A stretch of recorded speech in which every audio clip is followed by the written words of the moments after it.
നമസ്കാരം. എല്ലാവർക്കും cash market YouTube ചാനലിലേക്ക് സ്വാഗതം. ഈ ചാനലിൻ്റെ പ്രധാന ഉദ്ദേശം എന്ന് വെച്ച് കഴിഞ്ഞാൽ നമുക്കറിയാം സ്റ്റോക്ക് മാർക്കറ്റ് എന്ന് പറയുന്ന ഒരു വലിയ സാഗരം നമ്മുടെ ഫ്രണ്ടിലുണ്ട്. അപ്പം പലരും അതിൽ ട്രേഡ് ചെയ്യാറുണ്ട്, ചിലർ ഇൻവെസ്റ്റ് ചെയ്യാറുണ്ട്, പലതരത്തിലുള്ള ആക്ടിവിറ്റീസ് നമ്മളതിൽ ചെയ്യാറുണ്ട്. അപ്പം അതിൽ നിന്നൊക്കെ പൈസ ഉണ്ടാക്കുക എന്ന് പറയുന്നത് അത്ര ഈസി ആയിട്ടുള്ളൊരു കലാപരിപാടിയല്ല ബേസിക്കലി. അപ്പം ഞാൻ ആദ്യം പറഞ്ഞ പോലെ ഒരുപാട് കാര്യങ്ങൾ നമുക്കതിൽ ചെയ്യാൻ പറ്റും. പക്ഷേ ഏറ്റവും സേഫായ രീതിയിൽ, കാരണം നമ്മൾ ഹാർഡ് ഏൺഡായിട്ട് ഉണ്ടാക്കുന്ന മണി വളരെ സേഫായ രീതിയിൽ ഇൻവെസ്റ്റ് ചെയ്ത് അതിൽ നിന്നും റിട്ടേൺ ഉണ്ടാക്കി നമുക്കതിനകത്ത് നിന്നൊരു ബെനിഫിറ്റ് ക്രിയേറ്റ് ചെയ്യുക എന്നുള്ളത് തന്നെയാണ് തീർച്ചയായിട്ടും നമ്മുടെ ലക്ഷ്യം എന്ന് പറയുന്നത്.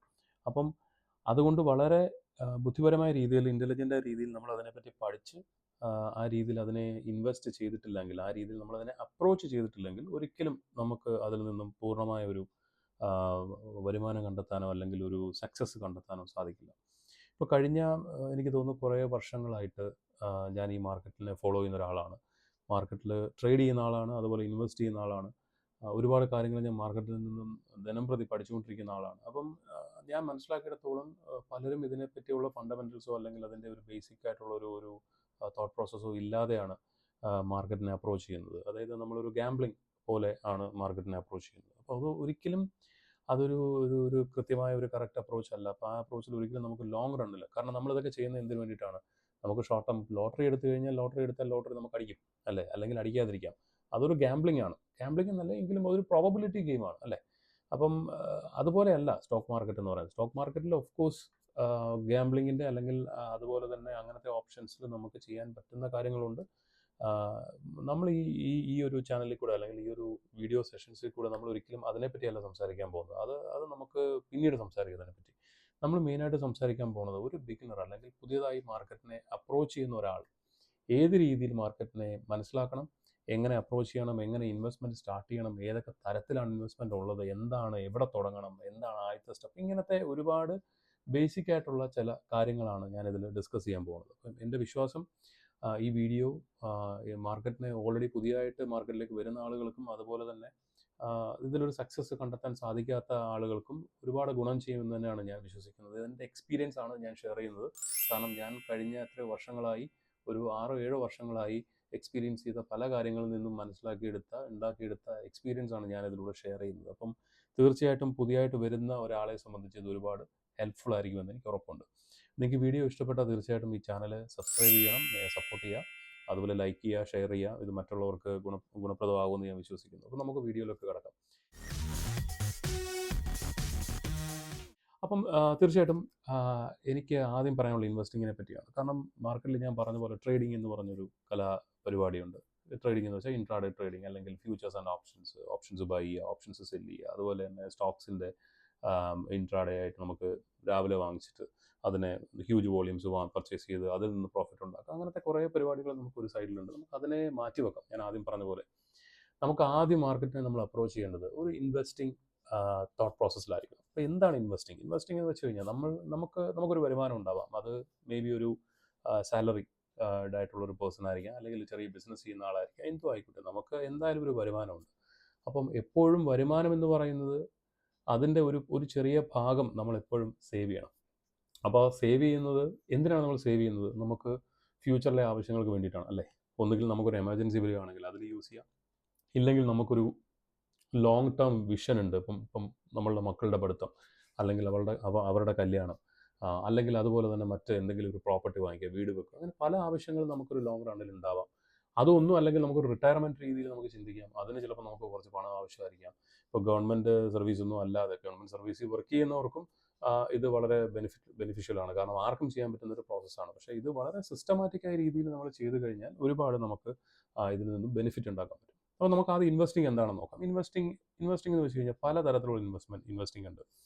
വെരി ലോങ് ടേം ഇൻവെസ്റ്റിംഗ് ഉണ്ട്, ലോങ് ടേം ഇൻവെസ്റ്റിംഗ് ഉണ്ട്, ഷോർട്ട് ടേം ഇൻവെസ്റ്റിംഗ് ഉണ്ട്, വെരി ഷോർട്ട് ടേം ഇൻവെസ്റ്റിംഗ് ഉണ്ട്, സ്വിംഗ് ട്രേഡിംഗ് ഉണ്ട്.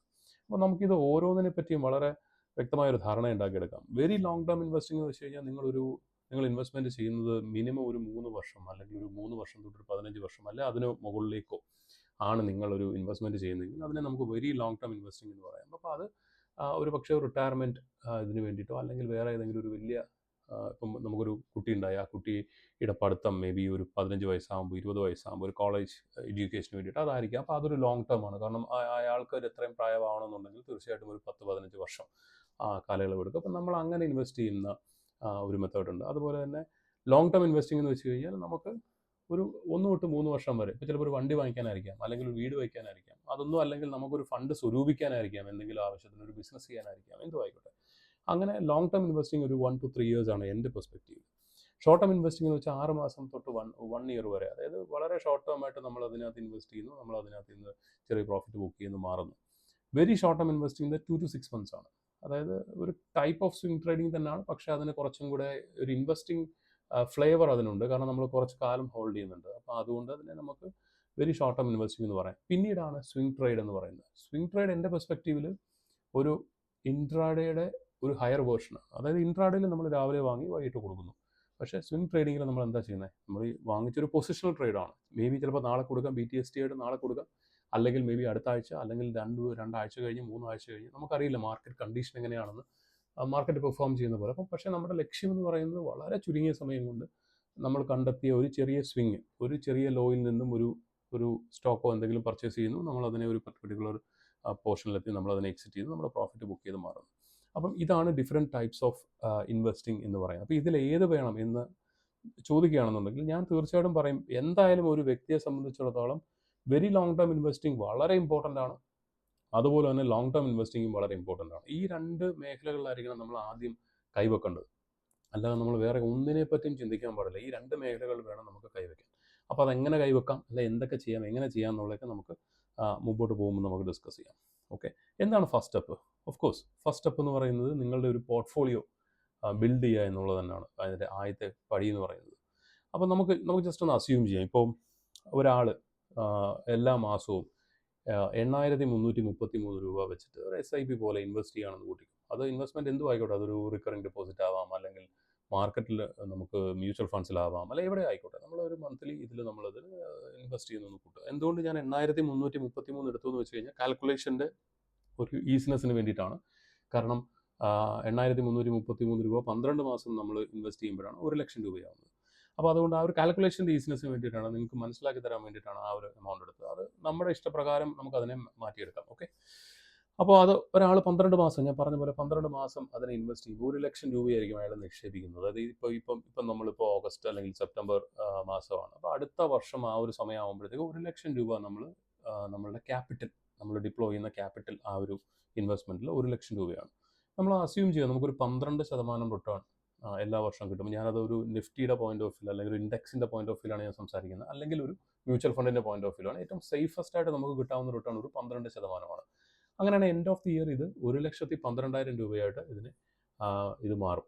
അപ്പം നമ്മൾ ഈ ഇൻവെസ്റ്റ്മെൻറ്റ് കണ്ടിന്യൂ ചെയ്യുകയാണ്, ഒരു 3 വർഷത്തേക്ക് ഈ ഇൻവെസ്റ്റ്മെൻറ്റ് കണ്ടിന്യൂ ചെയ്യുകയാണെന്നുണ്ടെങ്കിൽ നമുക്ക് എന്ത് സംഭവിക്കും? നമുക്ക് ആദ്യത്തെ വർഷം നമ്മൾ 1,00,000 നിക്ഷേപിച്ചു, അത് എൻഡ് ഓഫ് ദി ഇയർ 1,12,000 ആവും. സെക്കൻഡ് ഇയർ എന്ത് സംഭവിക്കും? ഈ 1,12,000 രൂപയിൽ വീണ്ടും നമുക്കൊരു 12% ആഡ് ആയത് 1,25,440 എന്ന് പറയുന്ന ഒരു എമൗണ്ടിലേക്ക് എത്തും. അതുപോലെ തന്നെ നമ്മൾ ആ ഒരു വർഷം നമ്മൾ ആ SIP കണ്ടിന്യൂ ചെയ്യുകയാണ്. അപ്പോൾ അവിടെ വീണ്ടും നമുക്ക് 1,12,000 രൂപ നമ്മൾ ഇൻവെസ്റ്റ് ചെയ്തു. അതുപോലെ തന്നെ നെക്സ്റ്റ് തേർഡ് ഇയറിലേക്ക് പോകുമ്പോൾ അത് 1,40,000 മറ്റേത് 1,25,000 വീണ്ടും ആ തേർഡ് ഇയറിൽ നമ്മൾ ഇൻവെസ്റ്റ് ചെയ്ത് 1,12,000 രൂപയിലേക്കും വരും. അപ്പം 3 വർഷം കഴിയുമ്പോൾ ഏകദേശം നമ്മൾ 3,00,000 രൂപ ഇൻവെസ്റ്റ് ചെയ്തിട്ടുണ്ടെങ്കിൽ ഒരു 12% CAGR എന്ന് വെച്ച് കഴിഞ്ഞാൽ ഒരു ആവറേജ് റിട്ടേൺ ആണ്. 12% CAGR നമ്മളൊരു 3,77,000 രൂപ അല്ലെങ്കിൽ 3,80,000 ആ ഒരു റേഞ്ചിലുള്ളൊരു എമൗണ്ട് നമ്മൾ 3 വർഷത്തിൽ നമ്മളുടെ പോർട്ട്ഫോളിയോയിലേക്ക് നമ്മൾ ആഡ് ചെയ്തുകൊണ്ടിരിക്കും. ഇത് നമ്മുടെ ചോയ്സാണ്. ഇത് നമുക്ക്, എൻ്റെ ഒരു പെർസ്പെക്റ്റീവിൽ ഒരിക്കലും ഇങ്ങനത്തെ ഒരു ഇൻവെസ്റ്റ്മെൻറ്റ് നമ്മൾ വിഡ്രോ ചെയ്യരുത്. ഇത് നമ്മൾ കണ്ടിന്യൂ ചെയ്തുകൊണ്ടിരിക്കണം. കാരണം നമുക്ക് ഇൻവെസ്റ്റ്മെൻറ്റ് എന്ന് പറയുന്നത് ഒരിക്കലും വിഡ്രോ ചെയ്യാൻ വേണ്ടിയിട്ട് നമ്മൾ ചെയ്യുന്ന ഒരു കാര്യമല്ല. ആ വിഡ്രോ ചെയ്യേണ്ട ഒരു സമയമുണ്ട്. ആ സമയത്ത് മാത്രമേ നമ്മൾ ചെയ്യാവൂ. അപ്പോൾ നമ്മൾ ആദ്യമേ ടാർഗറ്റ് സെറ്റ് ചെയ്യുക. ഞാൻ ആദ്യം പറഞ്ഞ പോലെ എന്തിനാണ് ഞാൻ ഈ SIP ചെയ്യുന്നത്? എൻ്റെ ഈ SIPയുടെ എന്താണ് അജണ്ട, ഏതാണ് സ്റ്റാർട്ട് പോയിന്റ്, ഏതാണ് എൻഡ് പോയിന്റ് എന്നുള്ളത് ആദ്യമേ നമ്മൾ ചിന്തിച്ചിട്ട് വേണം നമ്മൾ ഇതിന് വേണ്ടിയിട്ട് ഇറങ്ങാൻ. അപ്പോൾ അതിൽ നമുക്ക് ഡിസൈഡ് ചെയ്യാം. ഞാൻ പറഞ്ഞ പോലെ 8,333 രൂപ വേണോ, 10,000 രൂപ വേണോ, 25,000 രൂപ വേണോ, എത്ര രൂപയാണ് നമ്മുടെ കേപ്പബിലിറ്റി, ആ കേപ്പബിലിറ്റിനെ ബേസ് ചെയ്തിട്ട് നമുക്ക് ഇൻവെസ്റ്റ്മെൻറ്റിനെ നമുക്ക് ഇത് ചെയ്യാം. അപ്പം ഇതിനകത്ത് മറ്റൊരു കാര്യമുണ്ട്. ഒരു ഇൻവെസ്റ്റ്മെൻറ്റ് നമ്മൾ ചെയ്യുമ്പോൾ അല്ലെങ്കിൽ ഒരു SIP നമ്മൾ ചെയ്യുമ്പോൾ അതിനകത്തിൽ ചില കാര്യങ്ങൾ അറിഞ്ഞിരിക്കേണ്ടതുണ്ട്. അത് ഞാൻ പിന്നീട് അതിനെപ്പറ്റി സംസാരിക്കാം. അത് ഏത് രീതിയിൽ ചെയ്യണം, എങ്ങനെ റിസ്ക് മാനേജ് ചെയ്യണം, ഏതൊക്കെ രീതിയിൽ അലോക്കേഷൻ ചെയ്യണം. കാരണം നമ്മളെപ്പോഴും അലോക്കേഷൻ എന്ന് പറയുന്നത് ഒരു പർട്ടിക്കുലർ ഫണ്ടിൽ മാത്രം അല്ലെങ്കിൽ ഒരു പർട്ടിക്കുലർ ഇൻഡെക്സിൽ മാത്രം നമ്മൾ ഇൻവെസ്റ്റ് ചെയ്ത് കഴിഞ്ഞാൽ നമ്മുടെ റിസ്ക് ഒരിടത്ത് മാത്രം അക്യുമുലേറ്റ് ആയി പോകും. ഒരിക്കലും അങ്ങനെ ചെയ്യാൻ പാടില്ല. നമ്മൾ അതിനെ ഡിസ്ട്രിബ്യൂട്ട് ചെയ്യണം. സേ ഫോർ എക്സാമ്പിൾ ഇവിടെ 8,333 രൂപ എന്ന് പറയുമ്പോൾ നമ്മൾ അതിനെ ഒരു 4 ഭാഗങ്ങളായി തിരിച്ച് ഒരു 2,500 രൂപ അല്ലെങ്കിൽ 2,000 രൂപ വെച്ച് 4 ഭാഗങ്ങളായി തിരിച്ച് ചിലപ്പോൾ 4 രീതിയിലായിരിക്കും ഇൻവെസ്റ്റ് ചെയ്യുന്നത്. 4 കമോഡിറ്റിയിൽ അല്ലെങ്കിൽ 4 ഡിഫറെൻറ്റ് ഇൻസ്ട്രുമെൻറ്റിലായിരിക്കും നമ്മൾ ഇൻവെസ്റ്റ് ചെയ്യുന്നത്. അപ്പം ഗുണമെന്ന് വെച്ചാൽ ഓരോ ഇൻസ്ട്രുമെൻറ്റിനും ഡിഫറെൻറ്റ്, ചിലതിന് 12% കിട്ടും, ചിലതിന് 8% കിട്ടും, ചിലതിന് 20% കിട്ടും. അപ്പോൾ നമ്മളുടെ ആ ഒരു മൊത്തത്തിലുള്ള റിസ്ക്കും ആ ഒരു അലൈൻമെൻറ്റും പ്രോപ്പറായിട്ട് നമുക്ക് മാനേജ് ചെയ്യാൻ പറ്റും. ഓക്കെ, അപ്പോൾ ഇനി എവിടെ ഇൻവെസ്റ്റ് ചെയ്യണം, വേർ ടു ഇൻവെസ്റ്റ്? ഞാൻ പറഞ്ഞ പോലെ നമുക്ക് ബോൺസിൽ ഇൻവെസ്റ്റ് ചെയ്യാം, ഇക്വിറ്റി സ്റ്റോക്സിൽ ഇൻവെസ്റ്റ് ചെയ്യാം, മ്യൂച്വൽ ഫണ്ട്സിൽ ഇൻവെസ്റ്റ് ചെയ്യാം, അല്ലെങ്കിൽ റിയൽ എസ്റ്റേറ്റിൽ ഇൻവെസ്റ്റ് ചെയ്യാം, കമോഡിറ്റീസിൽ ഇൻവെസ്റ്റ് ചെയ്യാം. അങ്ങനെ പലതരം ഇൻവെസ്റ്റ്മെൻറ്റ് ഓപ്ഷൻസ് നമ്മുടെ ഫ്രണ്ടിൽ ഇഷ്ടം പോലെ ഉണ്ട്. പക്ഷേ അതിൽ ഏത് നമ്മൾ ചൂസ് ചെയ്യുന്നു എന്നുള്ളതാണ് ഏറ്റവും പ്രധാനം. നമ്മളുടെ ഈ ഒരു സെഷൻ അല്ലെങ്കിൽ ഈ ഒരു ക്യാഷ് മാർക്കറ്റ് എന്ന് പറയുന്ന ഈ ഒരു യൂട്യൂബ് ചാനലിലോ അല്ലെങ്കിൽ ഈ വീഡിയോസിലോ ഈ വീഡിയോ സീരീസിലോ നമ്മൾ സംസാരിക്കാൻ പോകുന്നത് ഇക്വിറ്റി സ്റ്റോക്സിനെ പറ്റിയും അതുപോലെ മ്യൂച്വൽ ഫണ്ട്സിനെ പറ്റിയാണ് കൂടുതൽ സംസാരിക്കാൻ പോകുന്നത്. കാരണം ഇത് സ്വന്തമായി നമ്മൾ ചെയ്യുക. നമ്മളിപ്പം ഒരു ഇൻവെസ്റ്റ്മെൻറ്റ് എവിടെയെങ്കിലും ചെയ്യുമ്പോൾ എന്താ സംഭവിക്കുക, നമുക്കൊന്നുകിൽ ഒരാളെ ഏൽപ്പിക്കാം, അല്ലേ? ഒരാളെ ഏൽപ്പിക്കുക എന്ന് വെച്ചാൽ ഒരു ബാങ്കിനെ ഏൽപ്പിക്കാം, അല്ലെങ്കിൽ ഒരു ഫണ്ട് മാനേജറിനെ ഏൽപ്പിക്കാം, അല്ലെങ്കിൽ ഏതെങ്കിലും ഒരു പോർട്ട്ഫോളിയോ മാനേജറിനെ ഏൽപ്പിക്കാം. അപ്പം അവർ മാനേജ് ചെയ്യുന്നു, നമ്മളൊന്നും ചെയ്യുന്നില്ല. നമ്മൾ പൈസ കൊടുക്കുന്നു, അവർ മാനേജ് ചെയ്യുന്നു, അതിന് നമുക്കൊരു റിട്ടേൺ തരുന്നു, നമ്മളത് വാങ്ങിക്കുന്നു. അപ്പം അവർ നടത്തുന്ന ബിസിനസ്സിൽ അവരൊരു നല്ല എമൗണ്ട് ഓഫ് മണി അവരുണ്ടാക്കുന്നുണ്ട്. അതിൻ്റെ വളരെ ചെറിയൊരു പെർസെൻറ്റേജ് മാത്രമേ നമുക്ക് കിട്ടുള്ളൂ. അപ്പം നമുക്ക് സ്റ്റാൻഡേർഡ് റിട്ടേൺസ് മാത്രമേ നമുക്ക് കിട്ടുള്ളൂ. അപ്പം എന്തുകൊണ്ട് നമുക്കത് നേരിട്ട് ചെയ്തുകൂടാ? ഇതാണ് പലരും അറിഞ്ഞിരിക്കേണ്ട കാര്യം. പക്ഷെ നേരിട്ട് ചെയ്യുമ്പോൾ നിങ്ങൾ ചോദിക്കും, ഇതിൽ റിസ്ക് ഇല്ലേ? തീർച്ചയായിട്ടും റിസ്ക് ഉണ്ട്. അപ്പം റിസ്കിനെ എങ്ങനെ മാനേജ് ചെയ്യാൻ പറ്റും? റിസ്കിനെ നമ്മുടെ നോളജ് കൊണ്ട് മാനേജ് ചെയ്യാൻ പറ്റും. നമ്മുടെ അണ്ടർസ്റ്റാൻഡിങ് കൊണ്ടും നമ്മുടെ പേഷ്യൻസ് കൊണ്ടും നമ്മുടെ കോൺഷ്യസ്നസ് കൊണ്ടും നമുക്ക് റിസ്കിനെ മാനേജ് ചെയ്യാൻ പറ്റും. അപ്പോൾ അതിനെപ്പറ്റി നമുക്ക് സംസാരിക്കാം. എങ്ങനെ ഇൻവെസ്റ്റ് ചെയ്യണം, അല്ലെങ്കിൽ എന്താണ് അതിൻ്റെ ഒരു മെത്തേഡ് എന്നുള്ളതൊക്കെ നമുക്ക് സംസാരിക്കാം. അപ്പം ഇതിൽ ഞാൻ പറഞ്ഞ പോലെ ഇക്വിറ്റിയിലും മ്യൂച്വൽ ഫണ്ട്സിലും ഇൻവെസ്റ്റ് ചെയ്യുന്നതിനെ പറ്റിയായിരിക്കും നമുക്ക് കൂടുതൽ ഇതിൽ സംസാരിക്കും. അപ്പോൾ ഞാൻ ജസ്റ്റ് ഒരു ഓവർവ്യൂ തരാം. അപ്പോൾ നിങ്ങൾ ഇൻവെസ്റ്റ് ചെയ്യുന്ന ഒരു എമൗണ്ട് ഇപ്പോൾ ഒരു ബാങ്ക് എഫ് ഡിയിലാണ്. നമുക്ക് പലതരത്തിലുള്ള ഇൻവെസ്റ്റ്മെൻറ്റ് ഓപ്ഷൻസ് ഉണ്ട്. ഞാൻ പറഞ്ഞ പോലെ നമുക്ക് പൈസയുണ്ട്, വേറെ ഒന്നും ചെയ്യാൻ റിസ്ക് എടുക്കാൻ ഒന്നും റെഡിയല്ല. ഓക്കെ, ബാങ്ക് എഫ് ഡിയിലേക്ക് കൊണ്ട് പൈസ ഇടുക. ഇല്ലെങ്കിൽ ചിലരുണ്ട് വളരെ ബുദ്ധിപരമായ രീതിയിൽ LIC പോലത്തെ പോളിസീസ് കൊണ്ട് ഇൻവെസ്റ്റ് ചെയ്യും, അല്ലെങ്കിൽ അങ്ങനത്തെ ഇൻവെസ്റ്റ്മെൻറ്റ് ഓപ്ഷൻസിൽ ഇൻവെസ്റ്റ് ചെയ്യും.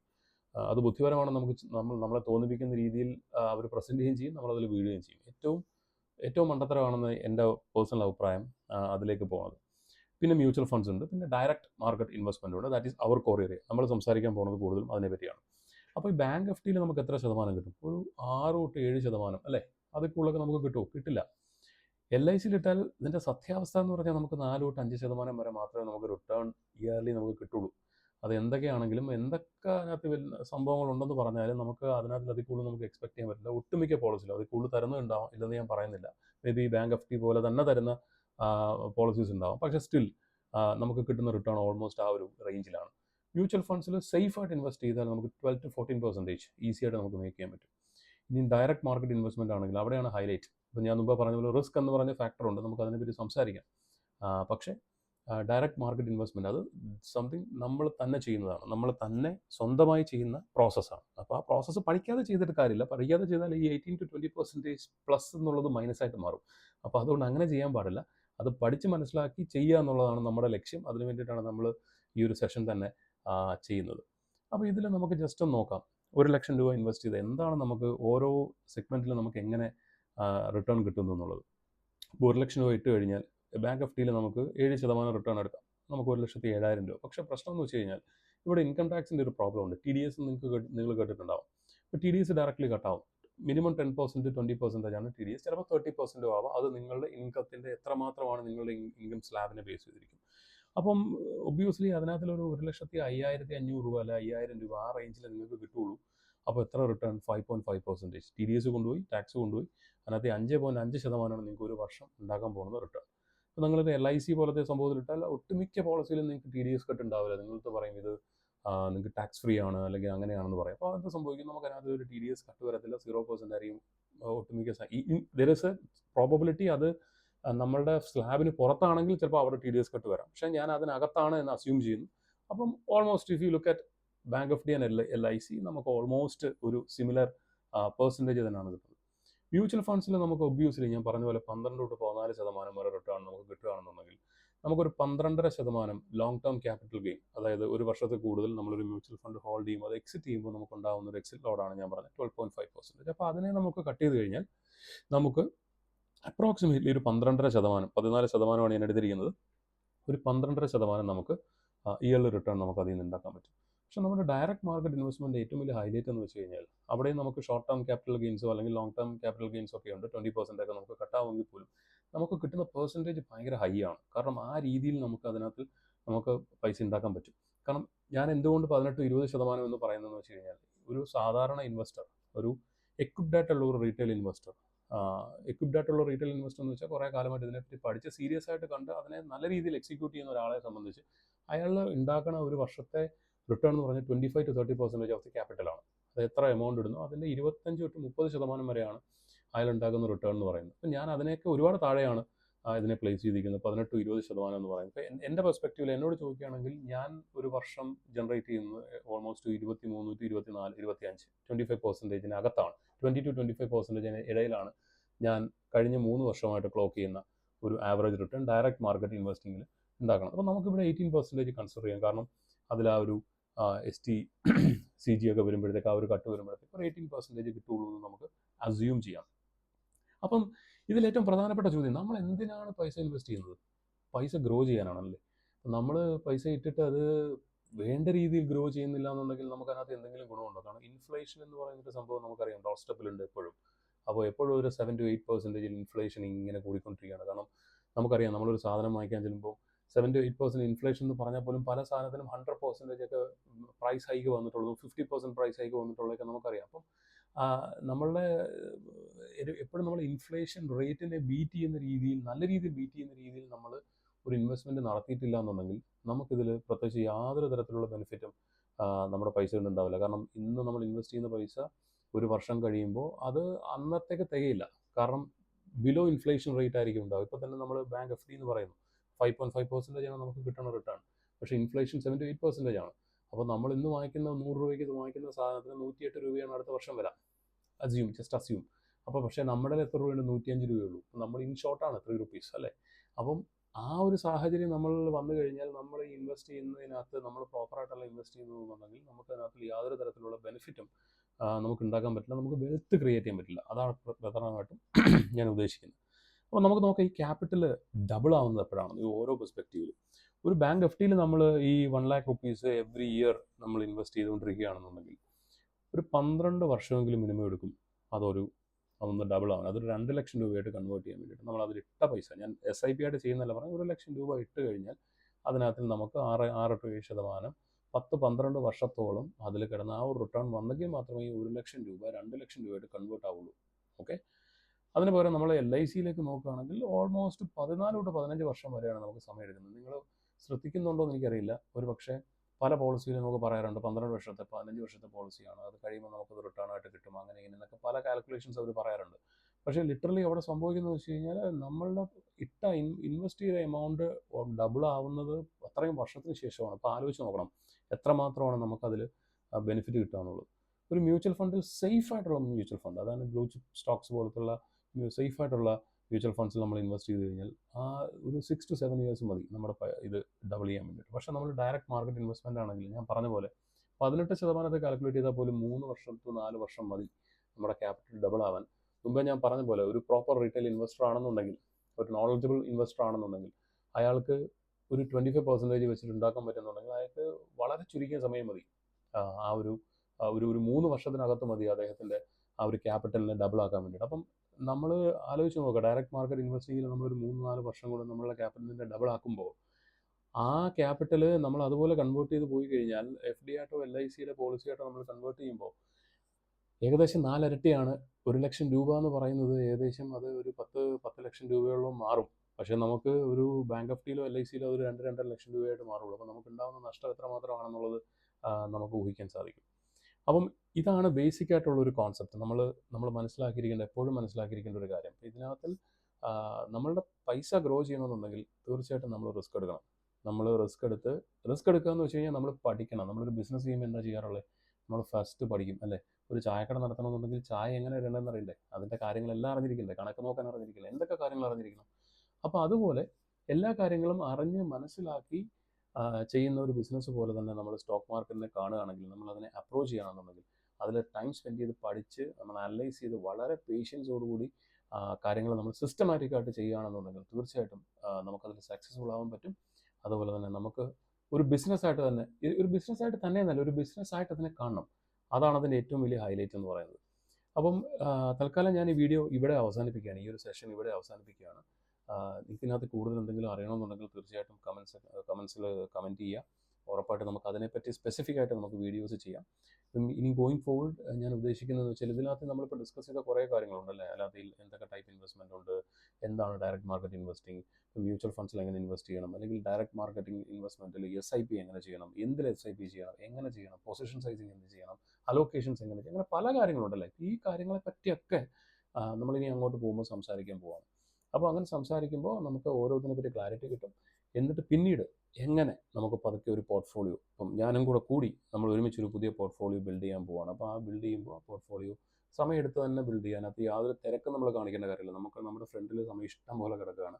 അപ്പോൾ ഗ്രാജുവലി നമ്മൾ പഠിച്ചുകൊണ്ട് ഒരു പോർട്ട്ഫോളിയോ ഗ്രാജുവലി ബിൽഡ് ചെയ്ത് പോവുക. ബിൽഡ് ചെയ്തിട്ട് അതിനെ നമുക്ക് എങ്ങനെ മാനേജ് ചെയ്യാൻ പറ്റും എന്നുള്ള കാര്യങ്ങളും ബാക്കി പല കാര്യങ്ങളും ഇനി വരുന്ന വീഡിയോസിൽ ഞാൻ ചെയ്യുന്നതായിരിക്കും. അപ്പോൾ തീർച്ചയായിട്ടും നിങ്ങൾക്ക് ഇതിനകത്ത് കൂടുതൽ കാര്യങ്ങൾ അറിയണമെന്നുണ്ടെങ്കിൽ തീർച്ചയായിട്ടും കമൻറ്റ് ചെയ്യുക. അതുപോലെ തന്നെ ഞാൻ പറഞ്ഞ പോലെ സബ്സ്ക്രൈബ് ചെയ്യുക, ഷെയർ ചെയ്യുക. Thank you for watching. Thank you very much.